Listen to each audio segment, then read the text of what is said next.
یہ آپ صلی اللہ علیہ وسلم نے اس وقت فرمایا تھا جب لوگوں کو خبر دی کہ اللہ تبارک و تعالیٰ نے تم پر حج فرض کیا ہے، تو کسی نے کہا حضور صلی اللہ علیہ وآلہ وسلم آپ لوگ بھی درود پڑھ لیا کیجئے، ہر سال؟ کیا ہر سال؟ آپ صلی اللہ علیہ وسلم خاموش ہو گئے۔ اس نے پھر پوچھا، آپ نے کوئی جواب نہیں دیا۔ اس نے تیسری دفعہ پھر یہی سوال کیا۔ آپ نے فرمایا ہر سال نہیں، لیکن اگر میں ہاں کہہ دیتا تو ہر سال فرض ہو جاتا اور پھر تم کبھی بھی اس حکم کو بجا نہ لا سکتے۔ پھر آپ نے مندرجہ بالا فرمان جو ہے وہ ارشاد فرمایا، کون سا والا؟ کہ جب لوگ جو ہے میں تم کو جو حکم دوں وہ اپنی طاقت کے مطابق بجا لاؤ، اگر منع کروں تو رک جایا کرو، فضول جو ہے وہ سوالات کر کے بات کو بڑھایا مت کرو۔ کہ اگر واقعی میں اس وقت نبی کریم صلی اللہ علیہ وآلہ وسلم فرماتے تھے، کیونکہ نیکی تھی حج کرنا، اور کہتے ہاں ہر سال، پھر کیا ہو جاتا؟ ہر سال فرض ہو جاتا تو کوئی بھی جو ہے وہ ہر سال نہیں کر پاتا۔ زندگی میں ایک بار حج جو ہے وہ لوگ نہیں کر پاتے ہیں فرض ہو جانے کے باوجود بھی، تو ہر سال تو بہت ہی مشکل ہو جاتی۔ حضور صلی اللہ علیہ وآلہ وسلم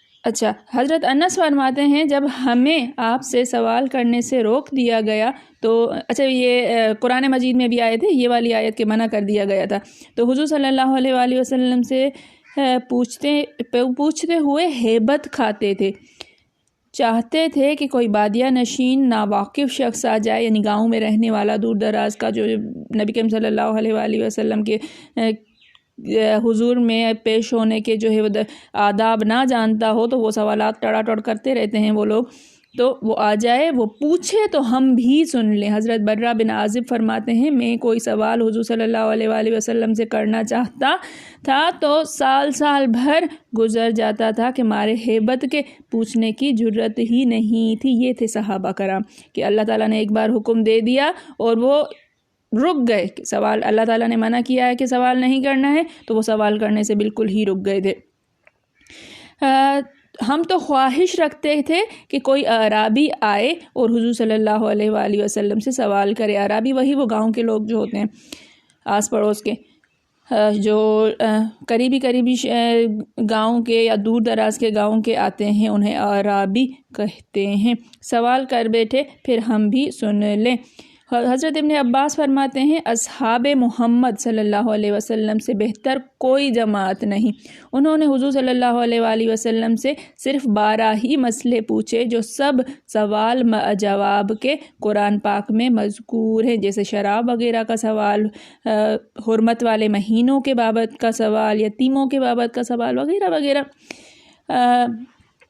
یہاں پر ام جو ہے یا تو بل کے معنی میں ہے یا اپنے اصلی معنی میں ہے، ام تریدون جو شروع میں آیا ہے نا، یا اپنے اصلی معنی میں ہے، یعنی سوال کے بارے میں جو یہاں پر انکاری ہے یہ حکم مومن کافر سب کو ہے کہ مسلمان مومن بھی جو ہے وہ اس طرح سے سوال نہیں کرے گا، کافر کو بھی منع کیا گیا ہے، کیونکہ حضور صلی اللہ علیہ وآلہ وسلم کی رسالت سب کی طرف تھی۔ قرآن میں ایک اور جگہ ہے یسألک اہل الکتاب، اہل کتاب تجھ سے سوال کرتے ہیں کہ تو ان پر کوئی آسمانی کتاب اتارے۔ انہوں نے حضرت موسیٰ علیہ السلام سے اس سے بھی بڑا سوال کیا تھا۔ یہ اہل کتاب کہتے تھے کہ یہ وحی اس طرح سے کیوں نازل ہوتی ہے، ڈائریکٹ جو ہے وہ پوری مکمل ایک کتاب نازل ہو جائے۔ حضرت موسیٰ علیہ السلام سے اس سے بھی بڑا سوال کیا تھا کہ اللہ کو ہم اپنی آنکھوں سے دیکھنا چاہتے ہیں، جس ظلم کی وجہ سے انہیں ایک تند و تیز آواز سے ہلاک کر دیا گیا۔ رافع بن حرملہ اور وہب بن زید نے کہا تھا کہ یا رسول اللہ صلی اللہ علیہ وآلہ وسلم کوئی آسمانی کتاب ہم پر نازل کیجئے جسے ہم پڑھیں اور ہمارے شہروں میں دریا جاری کر دیں۔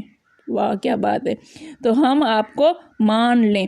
تو اگر یہ والا جو ہے وہ معجزہ ہو جائے کہ قرآن پڑھا جائے یا کوئی ایسی کتاب جو آسمانی نازل ہو کہ ہم پڑھیں اور دریا جاری ہو جائے اور ہم دیکھ لیں تو ہم جو ہے وہ آپ کو مان لیں گے، اس پر یہ آیت نہ اتری ہے۔ دیکھیے شان نزول کے تحت جو ہے یہ قول بھی آئے گا۔ اب ابو عالیہ کہتے ہیں کہ ایک شخص نے حضور صلی اللہ علیہ وآلہ وسلم سے کہا یا رسول اللہ صلی اللہ علیہ وآلہ وسلم کاش کہ ہمارے گناہوں کا کفارہ بھی اسی طرح ہو جاتا جس طرح بنی اسرائیل کے گناہوں کا کفارہ تھا۔ آپ نے یہ سنتے ہی 3 دفعہ جناب باری تعالیٰ میں عرض کی کہ نہیں الہی نہیں، ہم یہ نہیں چاہتے۔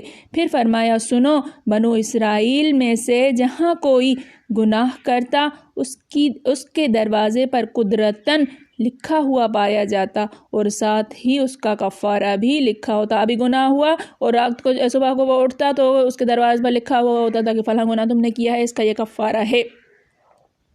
اب یا تو دنیا کی رسوائی کو منظور کر کے کفارہ ادا کر دے۔ اب اگر کفارہ ادا کرتا ہے تو دنیا کو پتہ چل جائے گا، لوگوں کو پتہ چل جائے گا کہ اس نے فلاں والا گناہ کیا تھا۔ گناہ تو چھپ کر کیا جاتا ہے، ظاہراً تو گناہ نہیں کیا جاتا۔ اور اپنے پوشیدہ گناہوں کو ظاہر کرے یا کفارہ نہ دے اور آخرت کی رسوائی منظور کرے۔ لیکن تم سے اللہ تعالیٰ نے فرما دیا ہے وَمَن يَعْمَلْ سُوءًا أَوْ يَظْلِمْ نَفْسَهُ، جس کسی نے کوئی برائی کی، گناہ کیا یا پھر اپنے آپ پر ظلم کیا، ثُمَّ يَسْتَغْفِرِ اللَّهَ، پھر اللہ تعالیٰ سے استغفار کی، یجد اللہ غفور الرحیم، وہ پائے گا اللہ کو غفور الرحیم۔ جس سے کوئی برا کام ہو جائے یا وہ اپنی جان پر ظلم کر بیٹھے پھر استغفار کرے تو وہ اللہ کو بہت بڑا بخشش اور مہربانی کرنے والا پائے گا۔ اسی طرح ایک نماز دوسری نماز تک گناہوں کا کفارہ ہو جاتی ہے۔ ابھی ہم نے فجر پڑھی، پھر درمیان میں ہم نے جتنے بھی گناہ کیے، ظہر کی نماز پڑھی، وہ ساری کی ساری اگلی جو نماز ہے ہمارے سارے گناہوں کا کفارہ بن گئی۔ پھر جمعہ دوسرے جمعہ کے لیے، ایک جمعہ جو ہے وہ مرد حضرات کے لیے کہ وہ جمعہ پڑھ کے آئے اور اگلے جمعہ تک جو اگلا جمعہ پھر پڑھا تو پورے ہفتے کے گناہ جو ہے وہ چھوٹے موٹے گناہ، یہ گناہ کبیرہ نہیں معاف ہوں گے، گناہ صغیرہ تک کفارہ ہو جاتا ہے۔ سنو جو اچھا یہ پوری حدیث چل رہی ہے۔ پھر جمعہ دوسرے جمعہ تک کفارہ ہو جاتا ہے۔ سنو جو شخص برائی کا ارادہ کرے لیکن برائی نہ کرے تو برائی لکھی نہیں جائے گی۔ ابھی اس نے دل میں ارادہ کیا تھا لیکن ابھی اس کو عملاً کیا نہیں ہے تو اللہ تعالیٰ اس کو نہیں لکھتے اور فرشتے اس کو نہیں لکھتے۔ اور اگر کر گزرے تو ایک ہی برائی لکھی جاتی ہے، اور اگر بھلائی کا ارادہ کرے کہ میں فلاں نیک کام کروں گا، پھر گور نہ بھی کرے، اس کو اس کسی وجہ سے جو ہے وہ رہ گیا، نہ کر پایا، لیکن بھلائی لکھ لی جاتی ہے، اس کے ارادے کے، اس کی نیت کی وجہ سے وہ بھلائی اس کے اکاؤنٹ میں لکھ دی جاتی ہے۔ فرشتے پہلے سے لکھ دیتے، جیسے اس نے سوچا کسی اچھے کام کا تو لکھ لی گئی، اور اگر کر بھی لے تو 10 بھلائیاں لکھی جائیں گی، ایک نیکی کا بدلہ 10 نیکیوں کے برابر۔ یہ جو ہے وہ پکا ٹکا ہے۔ اب بتاؤ تم اچھے رہے یا بنی اسرائیل؟ نبی کریم صلی اللہ علیہ وسلم پوچھ رہے ہیں کہ بتاؤ یہ جو تم کہہ رہے ہو نا بنی اسرائیل کی طرح ہمارا کفارہ بھی جو ہے وہ یہیں پر ہو جاتا تو تمہیں تو فری میں اللہ تعالیٰ جو ہے وہ معاف کرتے جا رہے ہیں، تم بنی اسرائیل سے بہت ہی اچھے ہو، ہاں باوجود اتنے کرم اور رحم کے پھر بھی کوئی ہلاک ہو تو سمجھو کہ خود ہلاک ہونے والا ہی تھا۔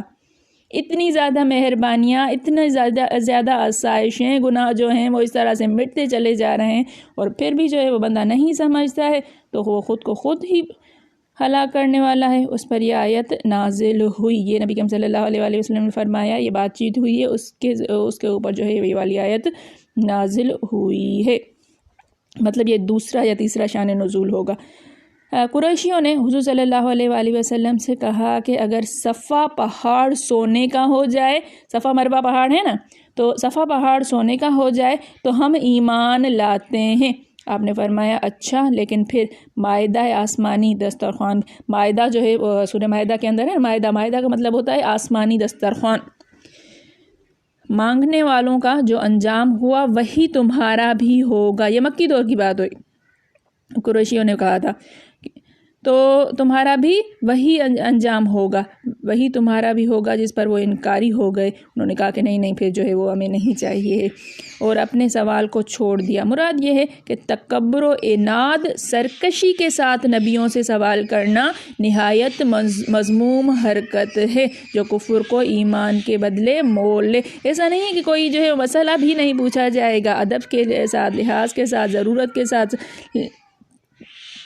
جائز ہے سوال پوچھنا، لیکن تکبر کے ساتھ، عناد کے ساتھ، سرکشی کے ساتھ جو ہے وہ ایک جھگڑنے والا، حجت بازی کرنے والی جو بات ہے نا، اس سے منع کیا گیا تھا۔ بدلہ مول لے اور آسانی کو سختی سے بدلے، وہ سیدھی راہ سے ہٹ کر کہاں چلا گیا؟ جہالت و ضلالت میں گھر جاتا ہے۔ اسی طرح غیر ضروری سوال کرنے والا بھی، جیسے اور جگہ ہے کہ الم تر الی الذین بدلوا نعمت اللہ کفرا وَأَحَلُّوا قَوْمَهُمْ دَارَ الْبَوَارِ، کیا تو انہیں نہیں دیکھتا جو اللہ کی نعمت کو کفر سے بدلتے ہیں اور اپنی قوم کو ہلاکت میں ڈالتے ہیں؟ وہ جہنم میں داخل ہوں گے اور وہ بڑی بری قرارگاہ ہے۔ اللہ تعالیٰ ہمیں جو ہے وہ ایمان کی توفیق عطا فرمائے، اللہ تعالیٰ ہمیں عمل کرنے کی توفیق عطا فرمائے، ہمیں اللہ تعالیٰ فضول گوئی سے جو ہے وہ بچائے رکھے۔ فضول میں باتیں کرنا، یہ جو چپڑ باتیں چلتی رہتی ہیں، اس سے اچھا ہے کہ اللہ کے ذکر میں لگے رہیے۔ اللہ کے ذکر میں آپ مسلسل جو ہے تسبیح کی عادت آپ کو نہیں بھی ہے تو خاموش رہنا جو ہے وہ فضول گوئی سے بہت زیادہ بہتر ہے۔ آپ کو جو ہے وہ شاید پرندوں کی آوازیں آ رہی ہوں گی، چوئی چی چاں چاں، تو الحمدللہ میرا صحن جو ہے وہ بھرا ہوا ہوتا ہے پرندوں سے۔ جیسے ہی کمرے سے نکلو تو ایک جھرمٹ سا اڑنے لگتا ہے، جس میں بہت سارے 3-4 قسم کے پرندے ہوتے ہیں۔ ایک پیغام، ایک گزارش، ایک جو ہے وہ نیکی کی بات ہو رہی تھی کہ جس طرح سے ایک انسان جو ہے وہ نیکی کر لیتا ہے، نیکی کا صرف سوچ بھی لیتا ہے تو وہ لکھتی جاتی ہے۔ تو اپنی چھت پر، اپنے صحن میں، کہیں بھی ایک چھوٹی سی جگہ بنا کے پرندوں کے لیے تھوڑا سا پانی رکھ لیا کریں، تھوڑے سے جو ہے وہ اناج رکھ لیا کریں کوئی سا بھی۔ یہ بے زبان جو دعا دیتے ہیں نا، یہ سیدھی عرش پر جاتی ہے۔ آپ بے زبانوں کی دعا کو سمجھ نہیں سکتے ہیں، لیکن ان کی دعاؤں میں بڑا اثر ہوتا ہے، رزق میں برکت ہوتی ہے، صحت آتی ہے، رحمتیں نازل ہوتی رہتی ہیں۔ پھر سوچو آپ کے گھر میں جو ہے وہ یہ اللہ تعالیٰ کا مسلسل ذکر کر رہے ہوتے ہیں تو اللہ تعالیٰ کی رحمتیں آپ کچھ نہ بھی کر رہے ہوں پھر بھی نازل ہو رہی ہوتی ہیں۔ تو یہ ایک مٹھی چاولوں کی، ایک مٹھی اناج کی، کسی بھی طرح کی گندم ہو گئی، باجرہ ہو گیا، کچھ بھی جو بھی آپ کو سہولت ملے ڈال دیا کرے پرندوں کو۔ پتہ نہیں کہاں کہاں سے آپ کے پاس پرندے آ جائیں گے، اور جو خوشی ہوتی ہے ان کو دیکھ کر وہ بالکل الگ چیز ہوتی ہے۔ اللہ تعالیٰ ہم سب ایک نیت کر لیجئے، پھر آپ نے کیا نہیں کیا، آپ کو ایک نیکی کی تو جو ہے وہ ثواب تو مل ہی جائے گا۔ اللہ تعالیٰ ہم سب کا حامی و ناصر ہو۔